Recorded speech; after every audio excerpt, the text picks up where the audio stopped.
صلی علی ابراہیم وعلی آل ابراہیم فی العالمین انک حمید مجید قال اللہ تبارک و تعالی فی کلام المجید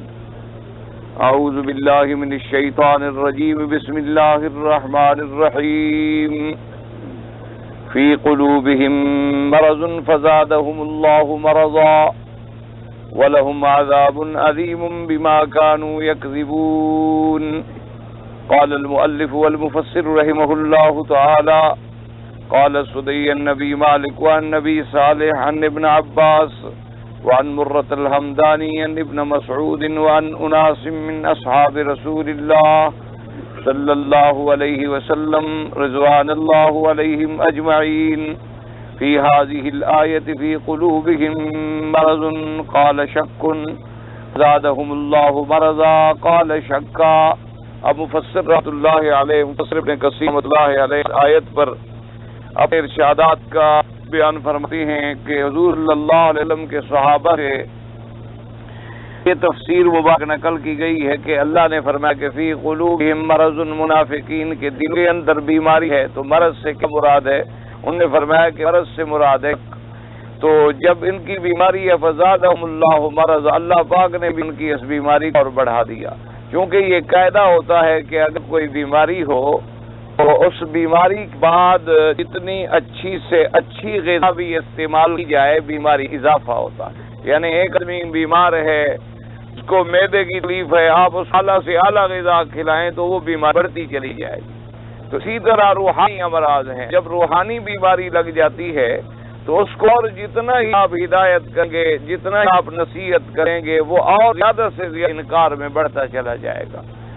اصل میں علماء نے فرمایا کہ بیماری کا معنی یہ ہوتا ہے کہ اللہ نے جن اعضاء کو جن کاموں کے لیے پیدا فرمایا ہے اس کے خلاف استعمال کرنا جو ہے گویا یہ بیماری.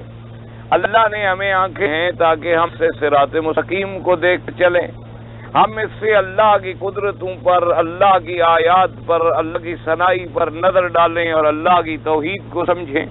اللہ نے ہمیں حکم دیے ہیں کہ ہم اللہ کے راستے چلیں، اطاعت کے راستے میں چلیں، حج عمرے کے راستے میں چلیں، نماز کے راستے میں چلیں، اللہ کے احکام الہی کی اطاعت کریں. اللہ نے کان دیے ہیں کہ ہم قرآن سنیں، اللہ تبارک و تعالی کے نبی کا فرمان سنیں، دین کی باتیں سنیں.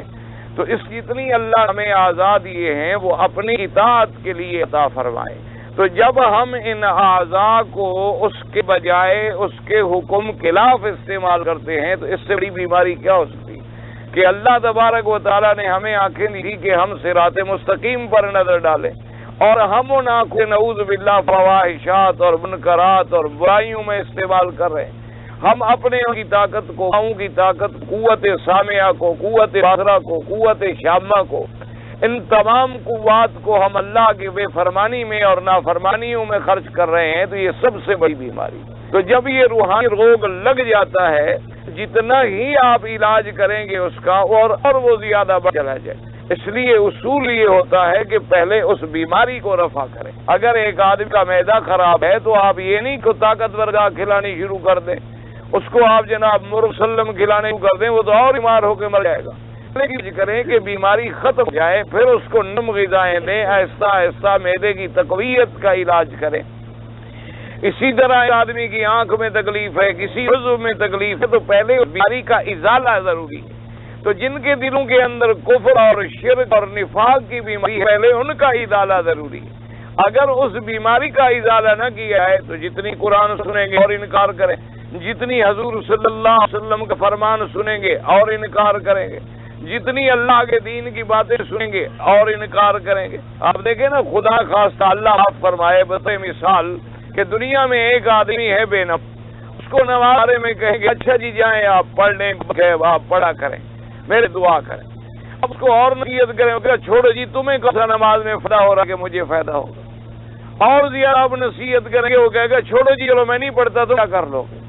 اور زیادہ نصیحت کرو گے، اچھا جی جنت ہاتھ میں ہے تم جانا میں نہیں جاؤں گا. تو جتنی اور آپ کہیں گے اور بڑھتا چلا جائے گا. کیونکہ وہ بیماری جو اندر موجود ہے جب تک اس بیماری کا ازالہ نہیں ہوگا تو بیماری میں اضافہ ہوگا. اللہ نے فرمایا کہ ان کے دلوں کے اندر شک ہے، نبوت کے بارے میں بھی شک ہے، توحید کے بارے میں بھی شک ہے، آخرت کے بارے میں شک ہے، قیامت کے بارے میں بھی شک ہے، قبر کے بارے میں بھی شک ہے، دوبارہ زندہ ہونے کے بارے میں بھی شک ہے۔ تو جب ان کی شک کی بیماری ان کے دلوں کے اندر جڑ پکڑ چکی ہے تو اب اور جتنی باتیں آئیں گی اور ان کا زیادہ سے زیادہ شکوک و شبہات جو ہیں بڑھتے چلے جائیں۔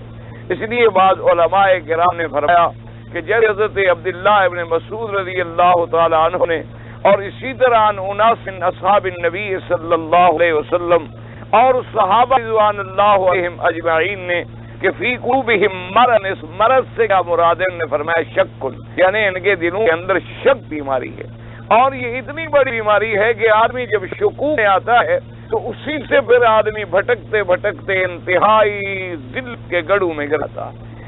اللہ تبارک و تعالی رحمت فرمائے۔ اسی لیے آپ دیکھیں کہ مومنوں کی صفت کیا آئی تھی، وَهُمْ بِالْآخِرَةِ وَبِالْآخِرَةِ هُمْ يُوقِنُونَ، یہ مومنوں کی صفت ایمان تھا، اور منافق کی صفت جو ہے وہ شک ہے۔ یعنی مومن اپنے یقین اتنی پختہ ہوتا ہے کہ وہ جتنی بات آپ اس کے خلاف ہی کریں گے تو وہ اور زیادہ اس کا ایمان جو ہے وہ پختہ ہوتا چلا جائے۔ اب دیکھیں ابھی جہل نے کتنا بڑا اعتراض کیا تھا حضرت سیدنا صدیق رضی اللہ تعالی عنہ کے سامنے کہ حضور پاک صلی اللہ علیہ وسلم فرماتے ہیں کہ میں مسجد الحرام سے اقصی تک تشریف لے گیا ہوں، میں آسمانوں پر معراج کے لیے تشریف لے گیا ہوں۔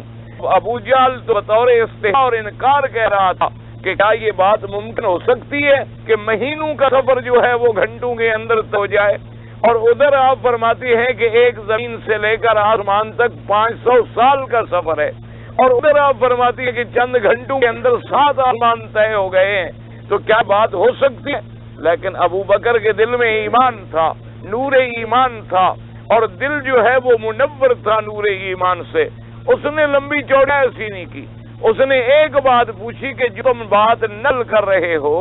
یہ حقیقت ہے کہ تم نے حضور پاک صلی اللہ علیہ وسلم سے سنا ہے؟ حضور نے فرمایا کہ مجھے میرا ہے، کہا میں ابھی سن آ رہا ہوں، انہوں نے کہا صدق رسول اللہ، انہوں نے کہا بالکل، پھر حضور نے سچ فرمایا، اگر جبرائیل آسمان سے وحی لے کر نیچے آ سکتا ہے تو محمد عربی نہیں سکتے؟ یہ کون سی بڑی بات ہے؟ اگر ایک جو حضور صلی اللہ علیہ وسلم کا غلام ہے، جو حضور صلی اللہ علیہ وسلم کی شان کا مقابلہ نہیں کر سکتا ہے، اگر وہ اللہ کی وحی لے کر آسمانوں سے آتے ہیں، زمین پہ آتے ہیں، آسمانوں پہ چلے جاتے ہیں، اگر دنیا کے اندر اللہ کواکب ہیں، سیارات ہیں، نجوم ہیں، یہ سارے گردش کر رہے ہیں، تو ان کی گردش ممکن ہے تو کیا اللہ اپنے پاک پیغمبر کو نہیں کروا سکتے؟ تو لہذا فوراً ان کی تصدیق جو تھی اور زیادہ بڑھ گئی۔ اسی لیے قرآن فرماتا ہے کہ مومن کی صفت یہ ہے کہ جب ان پر قرآن پڑھا جاتا ہے وزادتہم ایمانا، ان کا ایمان اور بڑھ جاتا ہے۔ لیکن کافر کے اندر چونکہ بیماری ہوتی ہے، وہ جو سنے گا کہ قرآن نے قبر کی خبر دی، جی ایسے ہو سکتا ہے، قبر ہے، ایک گڑا ہے، آدمی کو ڈال دو، بس آدمی گل گیا، آدمی ختم ہو گیا، سڑ گیا۔ 10 سال کے بعد اگر قبر کھولو ہڈیاں بھی نہیں ملتی ہیں، تو بھائی جب ہڈیاں ہی نہیں مل رہی، ہمیں کچھ نظر ہی نہیں آ رہا، تو عذاب کیسے ہوتا؟ اس کے شکوک اور بڑھتے چلے گا۔ اس نے کہا دیکھو جی ایک قبر ہے اور قبر کے ساتھ قبر ہے، ادھر ایک نیک آدمی کی قبر ہے اور ادھر ایک کافر کی قبر ہے، اس کو عذاب ہو رہا ہے اور آرام مل رہا ہے، کیسے ہو سکتا ہے؟ یعنی اگر اس کی قبر جو ہے 70 ہاتھ کھول دی جائے تو پھر تو یہ کافر بھی اس کی قبر میں چلا جائے گا، اگر اس کافر کو عذاب ہو رہا ہے تو پھر اس مومن کو بھی تو گرمی پہنچے گی۔ اس نے کہا یہ تو بات سمجھ میں آنے والی ہے ہی نہیں، ہو ہی نہیں سکتا جی کہ قبر میں کوئی عذاب ہوتا۔ اللہ تعالیٰ وہ اور زیادہ شکوک و شبہات میں بڑھتا چلا جائے، لیکن جو ایمان والا ہے وہ تو صرف یہ فیصلہ کرے گا کہ بھئی ہمارا ایمان ہے بالغیب، اور عذاب قبر جو ہے وہ غیب کی چیزوں میں سے ہے، اور غیب کی چیزیں ہم جانتے نہیں ہیں، ہمیں ان کے بارے میں خبر دی ہے حضرت محمد الرسول اللہ نے صلی اللہ علیہ وآلہ آلہ وصحابہ وسلم نے۔ اور جب حضور نے فرما دیا کہ مجھے اللہ نے دکھلایا ہے، آپ قبروں سے گزر رہے تھے، آپ نے فرمایا انہما لیعذبان وما یعذبان فی کبیر، آپ نے فرمایا ان 2 قبر والوں پر اللہ کا عذاب ہو رہا ہے۔ تو جب حضور صلی اللہ علیہ وسلم نے اس عذاب قبر کو اپنی آنکھوں سے دیکھا، اور حضور نے فرمایا کہ اگر تم اللہ کے عذاب سے ڈر کر اپنے مردوں کو باہر نہ پھینک دیتے تو اللہ تمہیں بھی دکھلا دیتے۔ لیکن اللہ کی حکمت ہے کہ اللہ نے اپنے بندوں سے اس بات کو چھپا لیا۔ اب اس کی کیفیت کیسے ہو؟ اب دیکھیں دو آدمی ہیں، مثلاً میاں بیوی ہے، ایک ہی بستر پہ لیٹے ہوئے ہیں، ایک خواب دیکھ رہا ہے کہ میں باغوں میں پھر رہا ہوں، دوسرا خواب دیکھ رہا ہے کہ مجھے کوڑے مارے جا رہے ہیں اور میں جیل میں ہوں، ایک ہی بستر پہ سوئے ہوں۔ اس آدمی کو اس کا پتہ نہیں ہے، اس آدمی کو اس کا پتہ نہیں۔ اگر ایک خواب کے اندر ایک مقام پر ایک بستر میں دو کیفیتوں کا اظہار دونوں پہ ہو رہا ہے، ایک آدمی خوشی محسوس کر رہا ہے اور دوسرا عذاب محسوس کر رہا ہے، تو قبر میں اللہ عذاب دینے پہ قادر نہیں؟ اللہ تبارک و تعالیٰ کے آگے کیا مشکل ہے؟ اللہ تبارک و تعالیٰ کے آگے کون سی ایسی چیز ہے کہ جو ہماری؟ لہذا جو مومن ہے جب وہ سنے گا وہ کہے گا آمنا باللہ، کہ ہمارا اللہ پر ایمان ہے۔ اللہ نے قرآن میں فرما دیا النار یعرضون علیہا غدوا وعشیا، کہ کفار کو جہنم پر صبح اور شام پیش کیا جاتا ہے اور قیامت والے دن ان کو سخت سے سخت عذاب میں ڈالا جائے گا۔ اور حضور پاک صلی اللہ علیہ وسلم نے فرمایا کہ میں نے عذاب قبر کا اپنی آنکھوں سے مشاہدہ فرمایا ہے۔ حضور صلی اللہ علیہ وسلم نے فرمایا معراج کی رات مجھے دکھلایا گیا کہ زانی لوگ جو ہیں ان کو عذاب ہو رہا ہے، سود کھانے والے جو ہیں ان کو کیا عذاب ہو رہا ہے، میری امت کے مولوی جو حق بات نہیں بیان کرتے ان کو کیا عذاب ہو رہا ہے۔ جب عذاب کے دیکھنے والے حضور پاک ہیں تو ہمارا ایمان ہے کہ حضور کی نظر بھی سچی ہے اور زبان بھی سچی ہے۔ جب مومن بات سنے گا تو وہ کہے گا آمنا باللہ، اللہ پر بھی ہمارا ایمان ہے اور حضور پاک پر بھی ہمارا ایمان، تو اس لیے اس کا ایمان اور بڑھتا چلا جائے گا۔ جب وہ قرآن سنے گا اذا تلیت علیہم آیاتہ زادتہم ایمانا، اس کے ایمان میں اللہ پاک اور زیادت فرما دیں گے۔ اور جب کافر سنے گا اس کا اور بغض اور عناد بڑھتا چلا جائے گا۔ جوں جوں قرآن نازل ہوگا جوں جوں انکار کرے گا تو مرض بڑھتا چلا جائے گا۔ یہ فرمایا فی قلوبہم مرض زادہم اللہ مرضا، تو اب مفسر فرماتے ہیں کہ صحابہ فرماتے ہیں مرض کا معنی شک ہے۔ قال ابن اسحاق محمد بن ابی محمد نکرمت سعید بن جبیر ابن عباس قلوبہم مرض قال شک، انہوں نے بھی فرمایا کہ مرض کا معنی جو ہے وہ شک ہے۔ وکذالک قال مجاہد واکرم الحسن البصری وابو العالیۃ والربیع بن انس وقتادہ، انہوں نے بھی فرمایا کہ مرض معنی شک میں ہے۔ وانکرمت وطاؤس فی قلوبہم مرض یعنی الریا، بعض علماء نے فرمایا کہ مرض کا معنی یہ ہے کہ ان کے دلوں کے اندر ریا کی بیماری داخل ہو گئی ہے، یعنی وہ دکھلاوے کے لیے کام کرتے ہیں لیکن اخلاص وہ خارج ہیں۔ وقال الذهب عن ابن عباس قلوبهم مرض قال نفاق وزادهم الله مرضا قال نفاقا، انہوں نے کہا کہ مرض کا معنی بھی نفاق ہے اور نفاق کا معنی بھی مرض ہے، کہ نفاق خود سب سے بڑی بیماری ہے۔ وقال عبد الرحمن بن زید بن اسلم في قلوبهم مرض هذا مرض في الدين وليس مرضا في الاجساد وهم المنافقون والمرض والشك والذي دخل في الاسلام فزادهم الله مرض قال زادهم مرضا۔ حضرت عبد الرحمن بن زید بن اسلم فرماتے ہیں کہ ان کے دلوں کے اندر بیماری ہے۔ انہوں نے فرمایا کہ یہ بیماری وہ بیماری نہیں جو بدن کو لگتی ہے، بعض بیماریاں ہیں جن کا تعلق بدن سے ہوتا ہے، لیکن یہ وہ بیماری ہے جس کا تعلق جو ہے دین کے ساتھ ہے، یہ روحانی بیماری ہے۔ منافقوں کو یا شک ہے، ان کو ان کے دلوں کے اندر شک داخل ہو چکا ہے اسلام کے بارے میں، تو چونکہ ان کے دلوں میں شک ہے تو پھر وہ اور بڑھتا چلا جاتا ہے ان کے انکار سے۔ وَقَالَ فَأَمَّا الَّذِينَ آمَنُوا فَزَادَتْهُمْ إِيمَانًا وَهُمْ يَسْتَبْشِرُونَ وَأَمَّا الَّذِينَ فِي قُلُوبِهِم مَّرَضٌ فَزَادَتْهُمْ رِجْسًا إِلَىٰ رِجْسِهِمْ، لوگوں جو ایمان لاتے ہیں اللہ ان کے ایمان کو بڑھا دیتے ہیں، اس سے ان کو خوشی حاصل ہوتی ہے، اور جو کافر ہیں ان کا جو ہے بغض و عناد اور بڑھتا چلا جائے بسبب ان کے انکار کے اور کفر کے۔ قال شرًا إِلَىٰ شَرِّهِمْ وَضَلَالَةً إِلَىٰ ضَلَالَتِهِمْ، چونکہ پہلے شر تو اور شر بڑھ گیا، پہلے گمراہی ہے تو اور گمراہی بڑھ گئی۔ وَهَذَا الَّذِي قَالَهُ عبد الرحمن رحمہ اللہ تعالی حسن وَهُوَ الْجَزَاءُ مِنْ جِنْسِ الْعَمَلِ۔ اب مفسر رحمۃ اللہ علیہ فرماتی ہیں کہ یہ تفسیر جو کی ہے عبد الرحمن ابن زید ابن اسلم نے یہ زیادہ بہتر ہے، کیونکہ اللہ تبارک و تعالی نے ان کو سزا بھی اسی کے مطابق دی ہے جیسے ان کا گناہ ہے۔ ان کے دل میں چونکہ شک ہے تو شک بڑھتا جا رہا ہے، ان کے دل میں چونکہ نفاق ہے تو نفاق بڑھتا چلا جا رہا ہے۔ وَكَذَلِكَ قَالَهُ الْأَوَّلُ وَهُوَ نَظِيرُ قَوْلِهِ تَبَارَكَ وَتَعَالَى أَيْضًا وَالَّذِينَ اهْتَدَوْا زَادَهُمْ هُدًى وَآتَاهُمْ تَقْوَاهُمْ،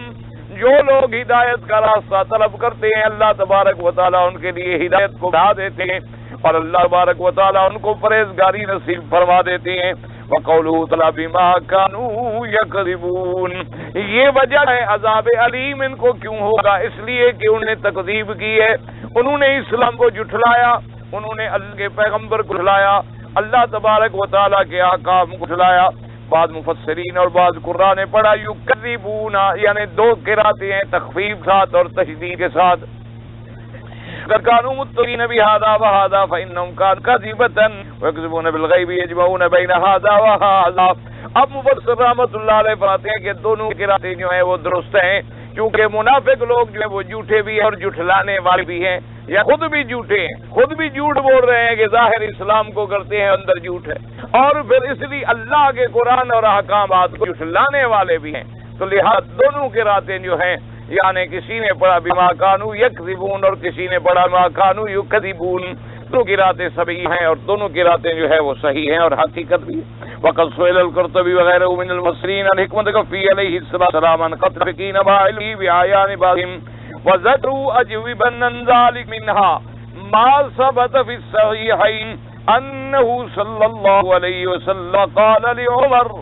رضي الله تعالى عنه اکرہ ان یتحدث العرب ان محمدا صلی اللہ علیہ وسلم یقتل اصحابہ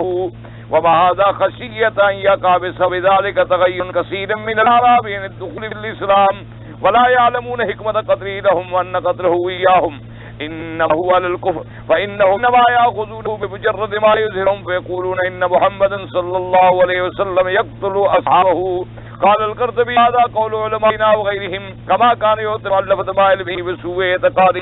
اب مفسر رحمۃ اللہ علیہ فرماتے ہیں کہ جو منافق حضور پاک کے زمانے میں تھے، یاد رکھ بعض منافقین ایسے ہیں نا جو میرے بدر پاک کے زمانے میں موجود تھے،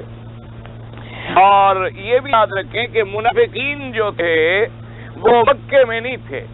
مکہ میں جتنی زندگی حضور صلی اللہ علیہ وسلم کی گزری ہے تو حضور کے مقابلے پر جو لوگ تھے وہ کافر تھے، مشرک تھے، کھلے ہوئے دشمن تھے اسلام، یعنی ان کے اندر نفاق کوئی نہیں تھا، وہ بالکل ظاہر باہر اندر باطن ہر لحاظ سے دشمن تھے محمد مصطفیٰ صلی اللہ علیہ وسلم، اور کھلا انکار کرتے تھے۔ لیکن باقا انعامدار خاتم الانبیاء حبیب کبریا حضرت محمد رسول اللہ صلی اللہ علیہ وسلم اللہ تبارک و تعالیٰ کے حکم سے حضور ہجرت فرما کے مدینہ منورہ تشریف لے گئے، اور مدینے میں اسلام کو استقرار نصیب ہوا، اور لوگ اسلام میں جوق در جوق آنے لگے، بڑے بڑے قبائل جو تھے اوس اور خزرج وہ اسلام لے آئے، اور پھر اللہ نے میدان بدر کے اندر حضور صلی اللہ علیہ وسلم کو فتح مبین نصیب فرمائی کہ کفار مکہ کے 70 سردار جو تھے قتل ہو گئے، اور 70 جو تھے وہ قید کر لیے گئے، اور کفر کی طاقت جو تھی وہ ٹوٹ گئی، اور بڑے بڑے جو کفر ستون تھے وہ گر گئے، اور اب لوگوں کے اندر دہشت جب پیدا ہوئی تو وہاں منافق پیدا ہوئے، اور ان کا اصل جو ان کی قیادت کرنے والے تھے وہ یہودی تھے، انہی کے اندر ان کی وجہ سے ایسے گروہ پیدا ہو گئے کہ بھئی ظاہراً مسلمانوں کے ساتھ مل جاؤ لیکن اندر اپنے کفر پر جمے رہو۔ تو حضور صلی اللہ علیہ وسلم کے زمانے میں منافق کا جو اظہار ہوا وہ مدینہ منورہ میں ہوا، اسی لیے قرآن نے فرمایا وَمِمَّنْ حَوْلَكُمْ مِنَ الْأَعْرَابِ مُنَافِقُونَ مِنْ أَهْلِ الْمَدِينَةِ مَرَدُوا عَلَى النِّفَاقِ لَا تَعْلَمُهُمْ نَحْنُ نَعْلَمُهُمْ۔ اللہ نے فرمایا مدنی صلی اللہ علیہ وسلم وَمِمَّنْ حَوْلَكُمْ مِنَ الْأَعْرَابِ، مدینے کے ارد گرد رہنے والے جو ہیں اعراب کہتے ہیں وہ لوگ جو جنگل میں بادیہ میں دیہاتوں میں رہنے والے، اللہ نے فرمایا مدنی یہ منافق ہیں، آپ نہیں جانتے تو جانتے، ہمارے تو ان کا نفاق چھپا ہوا نہیں ہے، اور ان کو ہم دوہرا عذاب دیں گے کہ یہ مدینے میں رہ کر سامنے رہ کر بھی منافق بنے رہے۔ اس لیے دعا کیا کریں کہ اللہ پاک اگر مکہ مکرمہ میں رہنا نصیب فرما دے، یا مدینہ منورہ میں رہنا نصیب فرما دے، یا حرمین میں موت نصیب فرمائے تو ایمان پہ نصیب فرمائے۔ اگر ایمان اندر نہ ہو تو پھر آدمی مکے میں رہے مدینے میں رہے اس کو فائدہ نہیں ہوتا بلکہ ڈبل عذاب کا وہ مستحق ہوتا ہے۔ جیسے اب دیکھیں ایک آدمی حرم کے باہر گناہ کرتا تھا، اب وہ حرم کے اندر بھی وہی گناہ کرے، ایک آدمی حرم کے باہر جھوٹ بولتا تھا، حرم کے اندر بھی وہی جھوٹ بولے، ایک آدمی حرم کے باہر بے نماز تھا، حرم کے اندر بھی بے نماز ہو، ایک آدمی حرم کے باہر غیبت کرتا تھا، حرم کے اندر بھی غیبت کرے تو لازمی بات ہے کہ عذاب بڑھ جائے گا، کیونکہ یہ متبرک مقامات ہیں اللہ تبارک و تعالیٰ کے گھر کے اندر۔ گو فیصلہ یہ ہے کہ برائی کی ایک لکھی جائے گی لیکن نیکی ایک کی لاکھ لکھی جائے گی، لیکن جو ایک برائی ہو وہ ہلاک کر دینے کے لیے تو ایک ہی کافی ہے۔ اس لیے کہ اب چور اگر چوری کرے کسی کے گھر سے تو چوری ہے، لیکن جب بادشاہ کے گھر سے چوری کرے ہے تو چوری، لیکن اس پر جو سزا ملے گی وہ دوسرے مقام پر تو سزا نہیں مل سکتی۔ اس لیے مدینہ منورہ کے اندر یہ منافق جب آئے تو انہوں نے اب اس لیے علماء نے فرمایا کہ کافر کے اندر ایک کفر کی صفت ہے، منافق کے اندر دو چیز جمع ہو گئی ہے، ایک کفر بھی ہے اور جھوٹ بھی بول رہا ہے، یعنی کافر بھی ہے لیکن ظاہر اپنے آپ کو اسلام میں کر رہا ہے کہ میں مسلمان ہوں، تو دو چیزیں اس میں جمع ہو گئی۔ تو حضور کے زمانے میں جو منافقین تھے اللہ تبارک و تعالیٰ نے اپنے پاک پیغمبر پر وحی بھیجی، جبریل علیہ السلام کو بھیجا اور ان کے ناموں سے بھی خبر کر دیا کہ میرے نبی فلاں منافق ہے، فلاں منافق ہے، فلاں منافق ہے، فلاں منافق ہے، یعنی حضور پاک کو باقاعدہ خبر دے دی گئی،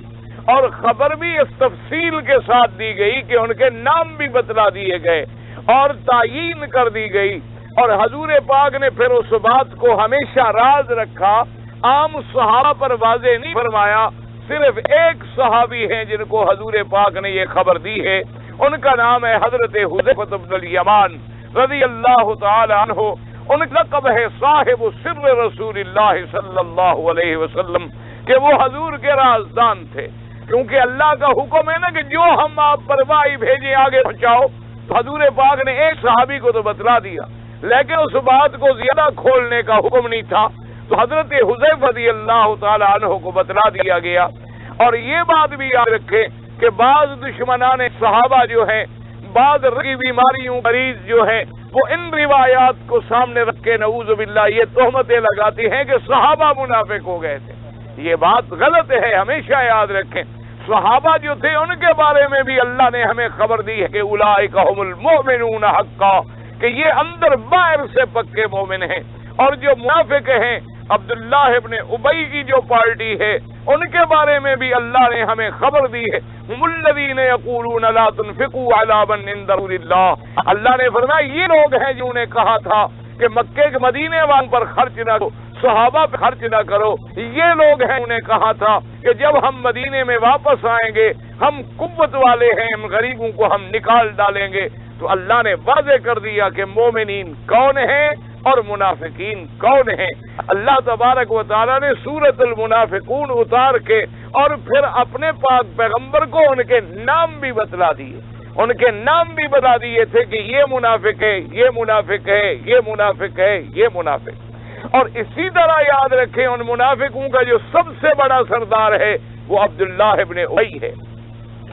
اور اسی طریقے سے ہمیشہ اللہ نے حکم دے دیا کہ میرے مدنی ولا تصلی علی احد منہم مات ابدا ولا تقم علی قبرہ، کہ آج کی اس آیت اترنے کے بعد کسی منافق کا جنازہ نہ پڑھے، کسی منافق کی قبر پہ آپ تشریف نہ لے جائیں۔ تو اس سے واضح ہو گیا کہ جن کے جنازے میرے مدنی نے خود پڑھے ہیں وہ مومن تھے، جن کے قبروں پہ میرے مدنی خود تشریف لے جاتے تھے وہ مومن تھے۔ جتنے منافقین تھے اس کے بعد پھر حضور نے ان کا جنازہ نہیں پڑھا، ان کی قبروں پہ کبھی آپ تشریف نہیں لے گئے۔ اسی طرح اللہ تبارک و تعالیٰ نے حکم دے دیا والذین اتخذوا مسجدا ضرارا وکفرا وتفریقا بین المؤمنین، کہ میرے مدنی محمد مصطفیٰ صلی اللہ علیہ وسلم ایک منافقوں نے مسجد بنائی اس لیے کہ ہم بھی اپنی مسجد بنا کے علیحدہ اپنا ایک مرکز قائم کر لیں، وہاں ہم سب جمع ہوتے رہیں، اور حضور پاک کو بھی دعوت دی کہ یا رسول اللہ صلی اللہ علیہ وسلم آپ ہماری مسجد میں نماز پڑھا دیں تاکہ جب آپ ہماری مسجد میں آئیں گے ہم آپ قدم مبارک برکت پکڑیں گے، اور ہمارے لیے ایک شرف ہوگا، ایک عزت ہوگی کہ اس مسجد میں بھی نماز پڑھا۔ یہ حضور پاک نے، حضور صلی اللہ علیہ وسلم سفر پر تیار تھے،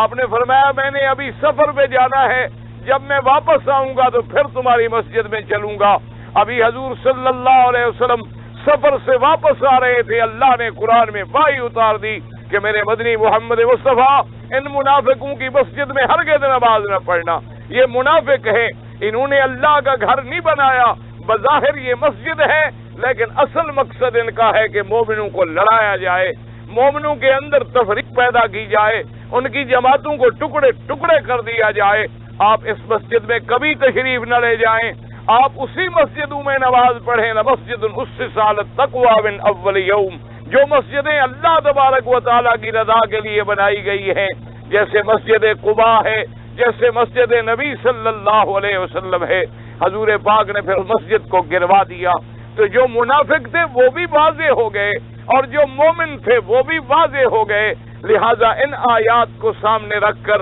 یا ان احادیث مبارک کو سامنے رکھ کر حضور پاک کے صحابہ پہ حملہ کرنا، یہ اللہ کے قرآن کا بھی انکار ہے اور فرمان محمد مصطفیٰ صلی اللہ علیہ وسلم کا بھی انکار ہے۔ اس لیے قرآن مقدس نے واضح فرما دیا ہے۔ اب سوال یہ نہ ہوا کہ جب حضور کو علم ہو گیا کہ یہ منافق ہے، حضور کو علم ہو گیا کہ یہ دشمن ہے، تو حضور پاک نے پھر ان کے قتل کا حکم کیوں نہ دے دیا؟ بلکہ کئی مقامات ایسے آئے کہ جیسے عبداللہ ابی نے جب حضور کی شان میں گستاخی کی تو ان کا بیٹا ہے، خدا کی شان دیکھیں، باپ منافق ہے اور بیٹا جو ہے وہ پکا مومن ہے، بیٹا جو ہے وہ عاشق ہے محمد رسول اللہ کا صلی اللہ علیہ وعلی آلہ وصحبہ وسلم۔ جب واپس آ گئے حضور سفر سے تو وہ بیٹا تلوار لے کے اپنے گھر کی گلی میں کھڑا ہو گیا، تو اس کا باپ آنے لگا، اس نے کہا ٹھہرو، تمہیں گھر میں جانے کی میں اجازت نہیں دے سکتا۔ اس نے کہا کیا وجہ ہے؟ اس نے کہا تم نے حضور کی شان میں گستاخی کی ہے، جب تک تم توبہ نہ کرو، جب تک تم وہ الفاظ واپس نہ کرو، جب تک تم یہ اقرار نہ کرو کہ میں ذلت والا ہوں اور محمد مصطفیٰ عزت والے ہیں، خدا کی قسم ہے میں اپنی تلوار سے تمہاری گردن اڑا دوں گا۔ تو اب دنیا سمجھا رہی، اس نے کہا سوال پیدا نہیں ہوتا۔ تو اب بیٹے کا یہ بات ہے، اتنا اخلاص ہے۔ اور کئی مقامات میں ایسا بھی ہوا کہ حضرت امیر المؤمنین حضرت سیدنا عمر بن الخطاب رضی اللہ تعالی عنہ نے اجازت چاہی کہ یا رسول اللہ، جب ہمیں پتہ چل گیا ہے کہ یہ منافق ہے، دانی اضرب عنق ھذا المنافق، آپ مجھے اجازت دیں میں اس منافق کی گردن اڑا ڈالوں۔ تو اب سوال پیدا ہوتا ہے کہ حضور نے ان کو قتل کیوں نہ کیا؟ تو اس لیے مفسر رحمت اللہ علیہ فرماتے ہیں کہ امام قرطبی نے اپنی تفسیر کے اندر یہ سوال بھی لکھے ہیں اور جواب بھی نقل فرمائے ہیں۔ ان میں سب سے زیادہ جو مشہور اور راجح جواب ہے، جو صحیحین کے اندر بھی موجود ہے، یعنی صحیح بخاری کے اندر بھی اور صحیح مسلم کے اندر بھی، وہ یہ ہے کہ حضور پاک نے فرمایا کہ عمر، میں ان کو اس لیے قتل نہیں کرتا، جو لوگ دور رہتے ہیں وہ نعوذ باللہ یہ کہنا شروع کر دیں گے کہ ان محمدن یقتل اصحابہ، کہ محمد مصطفیٰ اپنے ساتھیوں کو قتل کر رہے ہیں، کیونکہ ظاہر میں تو یہ نماز پڑھتے ہیں، ظاہر میں تو یہ مسجدوں میں آتے ہیں، ظاہر میں تو یہ ہمارے ساتھ مل کے رہتے ہیں، تو اگر ہم نے ان کو قتل کر دیا تو جو لوگ دور ہیں ان کے اندر ایک دین سے نفرت پھیلے گی، ان کو ان کے حال پہ چھوڑ دو، اللہ ان کو عذاب دیں گے، اللہ تبارک و تعالیٰ کو معاملہ ان کا سپرد کر دو، ان کو خداوند قدوس جو ہے وہ دنیا میں بھی اور آخرت میں بھی عذاب دیں گے۔ تو اس لیے ایک حدیث مبارک میں یہ بھی آتا ہے کہ قیامت کے قریب، یعنی قیامت کے آنے کے وقت سے پہلے پہلے مدینہ منورہ میں ایک بڑا زلزلہ آئے گا۔ حدیث مبارک میں آتا ہے کہ وہ اتنا بڑا بھونچال ہوگا، اتنا بڑا زلزلہ ہوگا کہ پورے مدینے کی زمین لرز جائے گی، اور اس زلزلے کا یہ نتیجہ نکلے گا کہ جتنے منافق لوگ وہاں مرے ہیں یا جتنے بد عقیدہ لوگ وہاں مرے ہیں، ان کو قبریں اٹھا کے مدینے سے باہر پھینک دیں گی۔ اللہ تبارک و تعالی مدینے کو پاک صاف کر دیں گے، تاکہ جب قیامت والے دن میرے آقا اٹھیں گے اپنے روضہ مبارک سے، تو آپ جن جماعت کو ساتھ لے کے میں نے حشر میں جائیں گے وہ پکے ایمان والوں کی جماعت ہوگی۔ اس لیے حضور پاک صلی اللہ علیہ وسلم نے فرمایا کہ میں اپنے روضہ مبارک سے جب اٹھوں گا تو میں جنت البقیع کے قبرستان پہ تشریف لے جاؤں گا جو مدینے کا قبرستان ہے، اور اس کے بعد فرمایا ثم انتظر لاہل مکہ، پھر میں مکے والوں کا انتظار کروں گا، مکے والے بھی مدینہ پہنچ جائیں گے۔ فرمایا جب مکے والے آ جائیں گے ان کو میں اپنے داہنے ہاتھ پہ رکھوں گا اور مدینے والوں کو اپنے بائیں ہاتھ پہ رکھوں گا، کیونکہ مکے والے مہمان ہوں گے، سفر کر کے آئے ہوں گے، اس لیے حضور ان کی تکریم فرمائیں گے، ان کو اپنے دائیں ہاتھ پہ رکھیں گے۔ فرمایا ثم اقودہم الی المحشر، پھر ان سب کو لے کر میں میدان حشر کی طرف بڑھوں گا۔ تو اس لیے مدینہ پاک کی خصوصیت ہے کہ وہاں اگر کوئی منافق مر گیا، دفن ہو گیا، اب ہمیں تو پتہ نہیں ہے، تو اس کا اسی لیے اللہ تبارک و تعالیٰ کے جتنے حرمین شریفین ہیں، اس لیے حکم ہے کہ آدمی وہاں بڑی احتیاط سے اپنے اوقات کو گزارے، بڑے ادب سے اپنے اوقات کو گزارے، بڑے احترام سے اپنے اوقات کو گزارے۔ کہیں ایسا نہ ہو کہ آئے ہم نیکی کمانے کے لیے اور وبال گناہوں کا لے کر واپس چلے جائیں، کیونکہ یہ بڑے نازک مقامات ہیں۔ تو حضور نے فرمایا کہ عمر رضی اللہ تعالی عنہ، میرا دل یہ چاہتا ہے کہ میں ان کو قتل نہ کروں، کہ مبادا دنیا میں خواہ لوگ باتیں اڑائیں گے، یتحدثون الناس، لوگ باتیں کریں گے ان محمد یقتل اصحابہ، کہ محمد مصطفیٰ تو دیکھو جی اب اپنے ساتھیوں کو بھی قتل کر رہے، اس لیے ان کے حال کو چھوڑ دو۔ اور دیکھو حضرت عمر رضی اللہ تعالی عنہ، وہ عبقری دہر، وہ دنیا کا سب سے بڑا سچا اور سمجھدار انسان، جب حضور کا زمانہ گزر گیا، اب بات ختم ہو گئی منافقوں کے بارے میں، کون بات بتلائے کہ کون منافق ہے؟ تو جب کسی آدمی کا جنازہ آتا تو حضرت عمر رضی اللہ تعالی عنہ چپکے سے نظر دوڑاتے کہ حضرت حذیفہ جنازے کے اندر موجود ہے کہ نہیں ہے۔ اگر حضرت حذیفہ ہوتے تو حضرت عمر شریک ہو جاتے، اگر دیکھتے کہ حضرت حذیفہ نہیں ہے، حضرت عمر نکل جاتے کہ یہ منافق کا جنازہ ہے، میں نہیں پڑھوں گا۔ اسی لیے منافق عمر سے جلتا ہے نا، کیونکہ اس کو تو عداوت تھی کفر سے بھی اور نفاق سے بھی۔ تو جتنے کافر ہوں گے یا جن کے دلوں میں نفاق ہوگا، وہ حضرت عمر کا نام کبھی برداشت نہیں کر سکتے رضی اللہ تعالی عنہ وارضاہ۔ تو اس لیے صحیح ہے ان کی حدیثوں میں آیا، حضور نے فرمایا کہ میں ان کو قتل نہیں کرتا۔ اور اسی طرح علماء نے فرمایا کہ جو لوگ نئے نئے اسلام میں داخل ہوتے تھے، یا جن لوگوں کے بارے میں امید ہوتی تھی کہ یہ اسلام میں آ جائیں گے، حضور ان کو مال غنیمت میں زیادہ حصہ دے دیتے تھے، حالانکہ حضور جانتے تھے کہ ان کا اعتقاد ابھی پکا نہیں ہوا ہے، لیکن اس کے باوجود بھی حضور تالیف قلب فرماتے ہوئے زیادہ حصہ عطا فرما دیتے تھے۔ تو اس لیے آپ نے منافقوں کو بھی قتل نہ کیا۔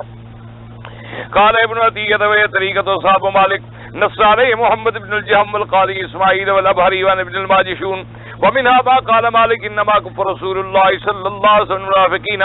لیبین امتی ان الحاکم لا يحكم بعلمه۔ اور امام مالک رحمۃ اللہ علیہ نے ایک اور قول بھی نقل کیا ہے، انہوں نے فرمایا کہ حضور پاک صلی اللہ علیہ وسلم نے منافقوں کے قتل کے بارے میں حکم نہ دیا، تاکہ اپنی امت کو ایک مسئلہ سمجھا دیا کہ قاضی اپنے علم سے کبھی فیصلہ نہیں کرے گا، قاضی اگر فیصلہ کرے گا تو گواہوں سے فیصلہ کرے گا، یعنی قاضی کو ایک قصے کا علم ہے، اپنے علم پر حکم جاری نہیں کرے گا، وہ گواہوں کا انتظار کرے گا۔ اللہ نے اپنے نبی کو تو خبر عطا فرما دی،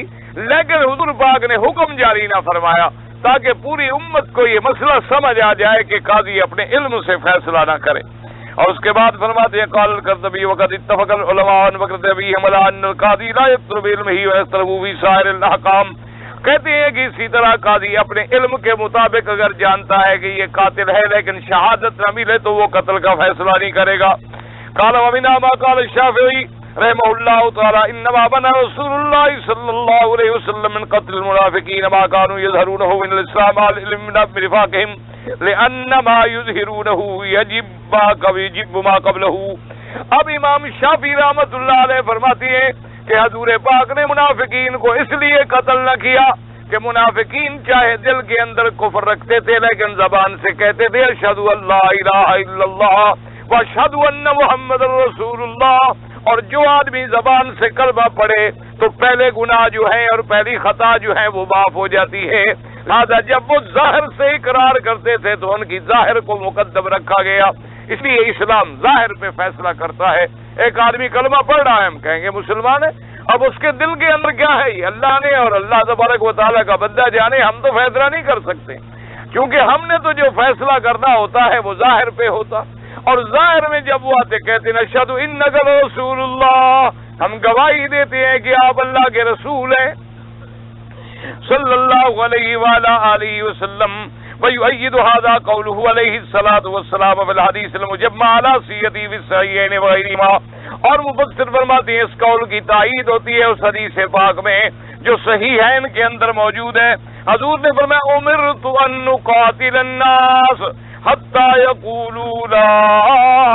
الہ الا اللہ فاذا قالوا اموا منی دماءهم واموالهم الا بحقها وحسابهم علی اللہ عز وجل. اللہ پاک کے پیغمبر نے فرمایا کہ یہ حکم دیا گیا ہے میں لوگوں سے قتال اور جہاد کروں اس وقت تک جب تک کہ وہ نہ کہیں لا الہ الا اللہ. جب وہ کلمہ پڑھ لیں, جب وہ اقرار کر لیں اللہ کی وحدانیت کا اور میری رسالت کا, تو فرمایا بس اب ان کا خون ان کا مال سب محفوظ ہو گئے. اب ان کا معاملہ جو ہے وہ اللہ کے سپرد ہے کہ انہوں نے دل سے کلمہ پڑھا ہے یا ظاہر سے کلمہ پڑھا ہے. وَمَعْنَى هَذَا أَنَّ مَنْ قَالَهَا جَرَتْ عَلَيْهِ أَحْكَامُ الْإِسْلَامِ ظَاهِرًا, یعنی جو آدمی بھی کلمہ پڑھ لے لا الہ الا اللہ محمد الرسول اللہ, اس پر اسلام کے احکام جو ہیں وہ جاری ہو جائیں گے. فَإِنْ كَانَ يَعْتَقِدُ وَجْهَ ثواب ذَلِكَ فِي الدَّارِ الْآخِرَةِ وَإِنْ لَمْ يَعْتَقِدْ لَمْ يَنْفَعُهُ جَرْيَانُ الْحُكْمِ عَلَيْهِ فِي الدُّنْيَا وَكَوْنُهُ كَانَ خَلِيطَ أَهْلِ الْإِيمَانِ. اب مفسر فرماتا ہے کہ جو آدمی مثلا کہ لا الہ الا اللہ محمد الرسول اللہ, ہم اس کو مسلمان سمجھے, اگر اس نے دل سے کلمہ پڑھا ہے تو اس کلمے کا فائدہ اس کو آخرت میں بھی ہوگا. اگر اس نے دل سے کلمہ نہیں پڑھا ہے تو آخرت میں اپنا عذاب بھگتے گا. ہم تو ظاہر کو دیکھیں گے کہ ظاہر میں وہ کلمہ پڑھا. اسی طرح تھا ینادونہم الم نکم معکم قالوا بلا ولکنکم فتنتم انفسکم وتربصتم وارتبتم وغرتکم الامانی حتی جاء امر اللہ. اسی لیے قرآن پاک میں آتا ہے کہ قیامت والے دن جب اللہ کے مومن جنت کی طرف جا رہے ہوں گے, ان کے آگے اللہ کی طرف سے نور پھیلا ہوگا, تو یہ منافق کہیں گے پکار پکار کے کہیں گے الم نکم معکم, بھی ہم بھی تو تمہارے ساتھ تھے, ہمیں بھی تو لے جاؤ. وہ کہیں گے نہیں تم ہمارے ساتھ کیا تھے, تم نے تو اپنے نفسوں کو دھوکے میں ڈالا, تم تو بلا وجہ شروع میں پڑے رہے اور شکوک میں پڑے رہے, اور تمہیں تمہاری غلط امیدوں نے دھوکے میں ڈالے رکھا, اور آج تم وہی کچھ جو ہے بھگت رہے. اور قیامت میں بھی اللہ ان کے ساتھ وہی معاملہ کریں گے, وہی سزا دیں گے جیسے وہ ظاہر میں کلمہ پڑھتے تھے اور اندر سے دشمن تھے. قیامت والے دن اللہ ان کو سزا دیں گے کہ جب مومن چلیں گے ان کے آگے نور ہوگا, اور یہ منافق چلیں گے جب آگے جائیں گے ٹھہرو ٹھہرو ٹھہرو نقتبس من نورکم, ہم تمہارے نور سے کوئی روشنی حاصل کر لیں. حکم ہوگا کہ ارجعوا وراءکم فالتمسوا نورا, پیچھے جاؤ اور نور حاصل کرو. جائیں گے, درمیان میں پردہ ڈال دیا جائے گا, مومن جنت میں چلے جائیں گے اور منافق جہنم میں چلے جائیں گے. تو حضور صلی اللہ علیہ وسلم کے زمانے میں جو منافق تھے اور اس کے بعد جو منافق ہیں انہیں کو زندیق کہا جاتا ہے. کیا مانا کہ ایک آدمی آج بھی ظاہراً اسلام کا دعویٰ کرے لیکن اللہ کے قرآن کا مخالف ہو, اللہ کے نبی کی احادیث کا مخالف ہو, اللہ کے نبی کی سنت کا مخالف ہو, اللہ تبارک و تعالیٰ کے احکام کا استہزاء کرے, تو اس کو زندیق کہا جائے گا کہ وہ ظاہری اسلام کا نام لیتا ہے لیکن اللہ کے قرآن اور حضور پاک صلی اللہ علیہ وسلم کے احکام کو نہیں مانتا ہے. قوم یخالطونہم فی بعض المحشر, یعنی بعض مقام پہ اکٹھے ہوں گے. فَإِذَا حُقَّتِ الْمَحْقُوقِيَّةُ تَمَيَّزُوا مِنْهُمْ وَتَخَلَّفُوا بَعْدَهُمْ, جب محق کی جائے گی, تحقیق کی جائے گی, تدقیق کی جائے گی, تو اب وہ چھٹ جائیں گے, مومن علیحدہ ہو جائیں گے, منافق علیحدہ. وَحِيلَ بَيْنَ مَا يَشْتَهُونَ, ان کے اور ان کی خواہشوں کے درمیان میں اب حائل ہو جائیں گی.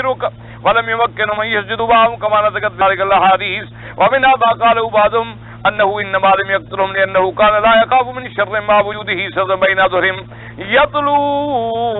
عليهم آيات الله وبينات ما بعد يقتلون إذا أظهروا النفاق والمسلمون. بعض مفسرین نے فرمایا کہ حضور پاک نے اپنی زندگی میں منافقوں کو کل کا حکم اس لیے نہ دیا کہ جب میں اللہ نے آپ کی حفاظت فرما دی تھی, حضور مطمئن تھے کہ یہ ہمیں کوئی نقصان نہیں پہنچا سکتے, اور حضور یہ چاہتے تھے کہ بار بار میرے قرآن پڑھنے سے شاید ان کو اللہ ہدایت بھی نصیب فرما دے. لیکن اگر حضور کے بعد ان کا نفاق ظاہر ہو گیا تو پھر ان کو مسلمان قتل کریں گے, اگر ان کا نفاق جو ہے وہ واضح ہو جائے اور اگر کھل جائے. قال مالک المنافق فی عہد رسول اللہ صلی اللہ علیہ وسلم هو الزندیق والیوم.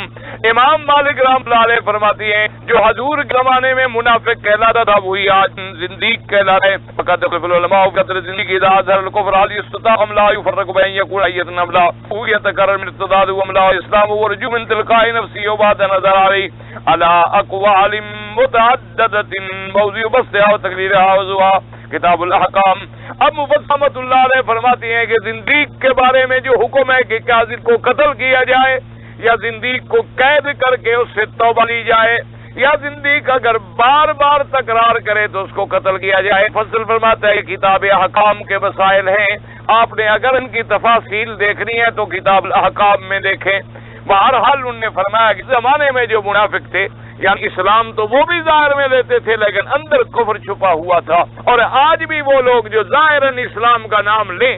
لیکن اللہ کے قرآن کا بھی انکار کریں، اللہ کے نبی کی سنت کا بھی انکار کریں، اللہ کے حکام کا بھی انکار کریں تو ان پر بھی زیادہ کا حکم جو ہے وہ جاری کیا جائے گا۔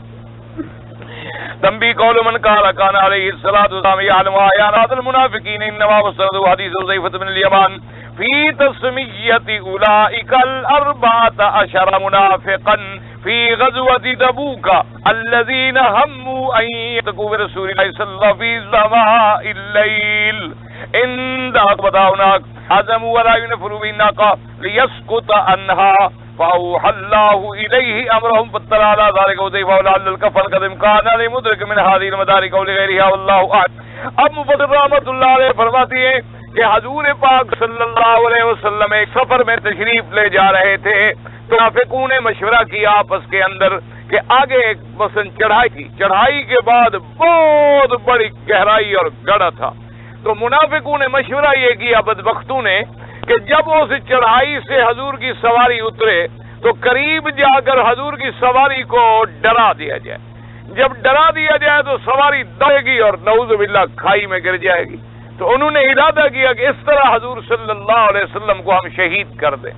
انہوں نے یہ پروگرام بنا لیا کہ پتہ بھی کسی کو نہیں چلے گا کہ جی اونٹنی تھی بھاگ پڑی ہے، جانور ہے جی کیا پتہ، جانور ہے جی ڈر گیا، تو اس لحاظ سے ہماری بات بھی رہ جائے گی اور ہم حضور صلی اللہ علیہ وسلم کو نقصان بھی پہنچا دیں گے۔ تو اللہ تبارک و تعالیٰ نے وحی بھیجی اپنے پاک پیغمبر کے پاس، اللہ نے جبریل بھیجا کہ میرے مدنی فلاں فلاں آپ کے دشمن ہیں، ان لوگوں نے یہ پروگرام بنایا ہے لہٰذا آپ ان کی شرارت سے خیال سے رہیں، محفوظ رہیں۔ تو حضور صلی اللہ علیہ وسلم کو اللہ نے محفوظ فرما لیا۔ تو وہ 14 آدمی تھے اس مشورے کے اندر، ان 14 آدمیوں کے اللہ نے نام بھی بتلا دیے حضور پاک صلی اللہ علیہ وسلم کو، اور حضور پاک نے ان 14 کے نام جو تھے بتلائے حذیفہ بن الیمان رضی اللہ تعالیٰ۔ تو مفسر رحمۃ اللہ علیہ فرماتے ہیں ایک وجہ یہ بھی ہو سکتی ہے کہ انہوں نے چونکہ حضور کی ذاتی مخالفت کی تھی، قتل کا ارادہ کیا تھا، تو آپ نے ان سے بدلہ نہ لیا، چونکہ حضور پاک کا یہ زندگی میں عمل رہا ہے کہ اپنی ذات کے لیے میرے پاک نبی نے کبھی کسی سے بدلہ نہیں لی۔ حضور صلی اللہ علیہ وسلم کو اللہ نے رحمت دو جہاں بنا کے بھیجا، آپ کو جو بھی تکلیف پہنچی آپ نے معاف کر دی، حتیٰ کہ دیکھا نہیں کہ خیبر میں حضور پاک کو جب زہر دیا گیا، زہر کھلایا گیا، لیکن حضور نے اپنی جان کا بدلہ نہیں لیا، ان صحابہ کا بدلہ لیا جو صحابہ شہید ہو گئے، ان کے بدلے میں حضور صلی اللہ علیہ وسلم نے قصاص کا حکم دے دیا۔ تو مفسر فرماتا ہے ہو سکتا ہے یہ وجہ بھی ہو کہ ان اعیان منافقین کو جن کی باقاعدہ تعیین کر دی گئی تھی اور جو 14 افراد تھے ان کے نام بھی معلوم تھے، اس لیے حضور پاک نے ان کے قتل کا حکم نہ دیا۔ فاما غیر هؤلاء، اگر ان کے علاوہ جو لوگ تھے، وقد قال اللہ تعالی ومن حولکم من الاعراب منافقون من اهل المدینہ مردوا علی النفاق لا تعلمهم نحن نعلمهم، یعنی یہ تو صرف 14 تھے جن کے نام بتائے گئے، ان کے علاوہ تو اور بڑے منافق تھے جن کے بارے میں اللہ نے فرمایا ہم جانتے ہیں آپ نہیں جانتے، آپ کو علم نہ دیا گیا۔ وقال تعالی لئن لم ينتهي المنافقون والذين في قلوبهم مرض والمرجفون في المدينة لنغرينك بهم ثم لا يجاورونك فيها إلا قليلا ملعونين أينما ثقفوا أخذوا وقتلوا تقتيلا۔ تو یہ دیگر منافقین ہیں۔ قال ففيها دليل على أنه لم يغر بهم ولم يدرك على أعيانهم وَإِنَّمَا كَانَتْ تُذْكَرُهُ صِفَّاتُهُمْ وَإِذَا السَّمَاءُ فِي بَعْضِهِمْ، اللہ تبارک و تعالی نے فرمایا کہ اگر ان کا پتہ لگے گا تو ان کو پکڑا جائے گا اور قتل کیا جائے گا جب تمہیں علم ہو جائے، تو لہذا باقی ان کا علم تعیین سے نہیں دیا گیا، صرف علامتوں سے پہچانے جاتے تھے کہ اس میں نفاق کی علامت پائی جاتی ہے۔ وَلَوْ نَشَاءُ لَأَرَيْنَاكَهُمْ فَلَعَرَفْتَهُمْ بِسِيمَاهُمْ وَلَتَعْرِفَنَّهُمْ فِي لَحْنِ الْقَوْلِ وَقَدْ كَانَ مِنْ أَشْهَرِ مِنْ نِفَاقِ عبد اللہ ابن ابی ابن سلول. ان میں سے جو منافق بڑا مشہور تھا ان کا سردار تھا عبداللہ ابن ابی ابن سلول. وَقَدْ شَهِدَ عَلَيْهِ زَيْدُ بْنُ أَرْقَمَ بِذَلِكَ الْكَلَامَ الَّذِي سَبَقَ فِي صِفَاتِ الْمُنَافِقِينَ وَمَا هَذَا لَمَّا مَاتَ شهد دفنه صلى الله عليه وسلم دفنه كما يفعل ببقية المسلمين. وقد آتبه عمر بن الخطاب رضي الله عنه فيه فقال إني أكره أن تتحدث العرب أن محمدا صلى الله عليه وسلم يقتل أصحابه. وفي رواية في السيء إني خيرت فاخترت. وفي رواية لو أعلم أني لو زدت على السبعين يغفر له لزدت. اب مفسر رحمۃ اللہ علیہ فرماتے ہیں ان سب کا بڑا جو سردار تھا وہ عبداللہ ابن ابی ابن سلول تھا، لیکن جب وہ مر گیا تو حضور پاک نے اس کا جنازہ بھی پڑھا، حتیٰ کہ حضرت عمر رضی اللہ تعالیٰ عنہ نے منع بھی کیا لیکن حضور نے جنازہ پڑھا. اور اسی طرح ایک روایت میں حضور نے فرمایا کہ اللہ نے فرمایا کہ 70 دفعہ بخشش مانگو تو میں ان کو معاف نہیں کروں گا. فرمایا کہ اگر ان کی بخشش اس سے زیادہ سے بھی ہو جاتی تو میں اور زیادہ بخشش مانگ لیتا. یعنی حضور تو سراپا رحمت تھے، اس لیے حضور صلی اللہ علیہ وسلم نے ان کے قتل کے احکام جاری نہ فرمائے، لیکن ان کے لیے اللہ نے دنیا میں بھی ذلت کا عذاب رکھا ہے اور آخرت میں بھی ذلت کا عذاب رکھا ہے. اللہ تبارک و تعالیٰ سے دعا ہے کہ اللہ پاک تمام مسلمانوں کو نفاق کی بیماری سے بچائے. اب منافقت کی علامات ہوتی ہے، جیسے حضور پاک نے فرمایا آیت المنافق ثلاث. آپ نے فرمایا کہ منافق کی نشانیاں دیکھنی ہوں تو ان میں 3 نشانیاں ہوتی ہیں. فرمایا اذا حدث کذب، کہ جب وہ بات کرے تو جھوٹی بات کرے تو سمجھو یہ بھی منافق ہے. حضور پاک صلی اللہ علیہ وسلم نے فرمایا اور جب